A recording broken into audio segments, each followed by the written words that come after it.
Like it or not, the late MKO Abiola is about to be honored. But the way it's being done by the presidency is splitting hairs for those who called for due process and those who consider the president to be perfectly in order. Some lawmakers at the House of Representatives indicate the law says the change of date of Democracy Day in Nigeria from May 29th to June 12th cannot be declared by the presidency, as though by the wave of an executive magic wand. Rather, it must be legislated. If the president intends to change that act, it cannot be by way of a proclamation. It has to come. It has to come as a bill. The award within which the National Assembly acted, and within that which National Assembly acted, is that this honor is to be given to Mr. President, existing president or former president, who are still alive and not done posthumous. At the Senate, Senator Dino Melaye leaves Nigerians scratching their heads when he says Chief Abiola cannot be awarded the GCFR because he is no longer alive. A person shall be eligible for appointment to any rank of any order unless he is a citizen of Nigeria. A dead man is not a citizen of the Federal Republic of Nigeria. It gets even better, or worse. Another senator postulates that since Abiola's election was unjustly cancelled, declare him president, that never served as president. The results of that election was never announced. This is the time for the results to be properly announced by INEC, because government is a continuum, and declare President MKO Abiola as a president. It's a welcome development. We thank the president. Governor Ayodele Fayose appears to concur. Maybe that's what he meant when he said that the GCFR can only be conferred on a president or ex. We equally want to tell the president to go the old hog. Declare MKO Abiola president of Nigeria because he won the election. Beyond that, you can't give such an award, such recognition, GCFR, without being president of Nigeria. This runs against the Constitution. Senior advocate of Nigeria, Femi Falana, believes the president was correct and acted within the ambits of the law. But former Chief Justice of Nigeria, Alpha Belgore, disagrees. If you listen carefully, you will hardly hear opinions of Chief MKO Abiola being unworthy of the honors.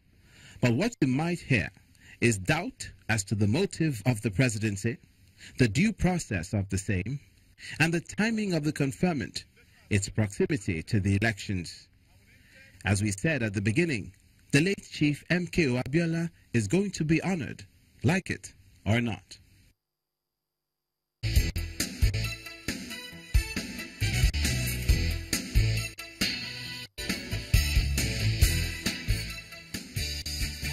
Well, many will be looking to Abuja to see how that ceremony eventually plays itself out today. They'll be looking for a lot of heads, but at least we got some here this morning to also weigh in on this historic day. Mr. Mike Igini, a resident electoral commissioner for Akwa Ibom, was also involved in June 12, who will tell us in a moment. And then we also do have Mr. Larry Banjo, who is a human rights activist. Thank you for coming on as well today. Thank you.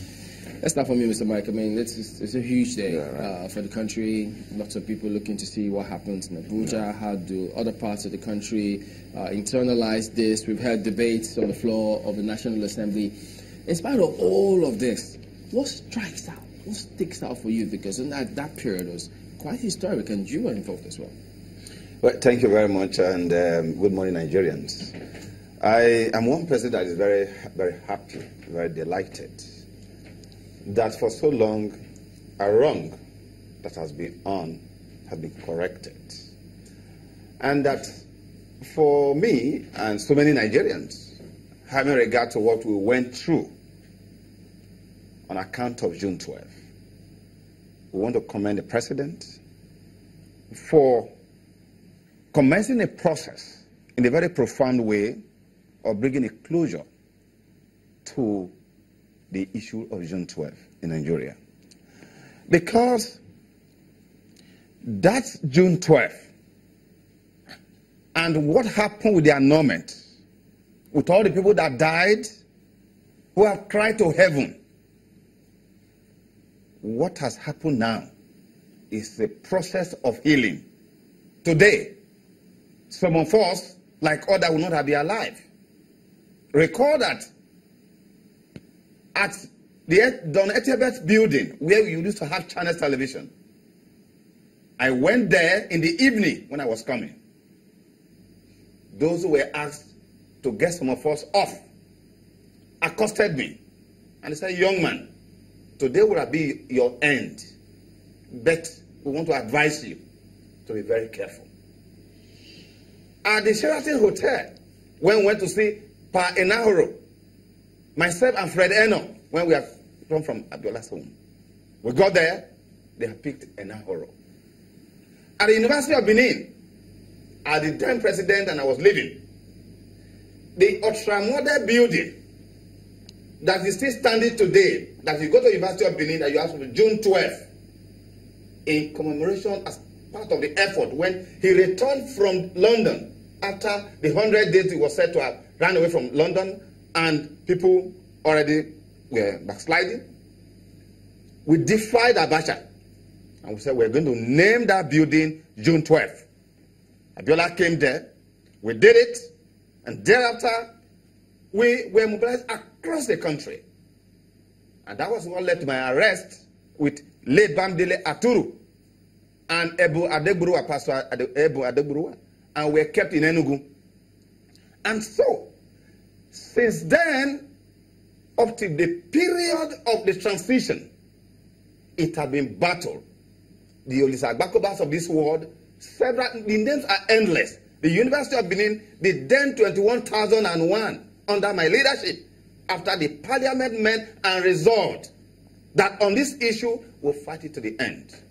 Today, or from the very day when the president made this announcement, within Nigeria, outside Nigeria, we are very delighted but you that choose the word, process is already on. I'm wondering why you chose the words started the process Yes. of wronging, of righting the wrong. Yes. Why did you choose those words?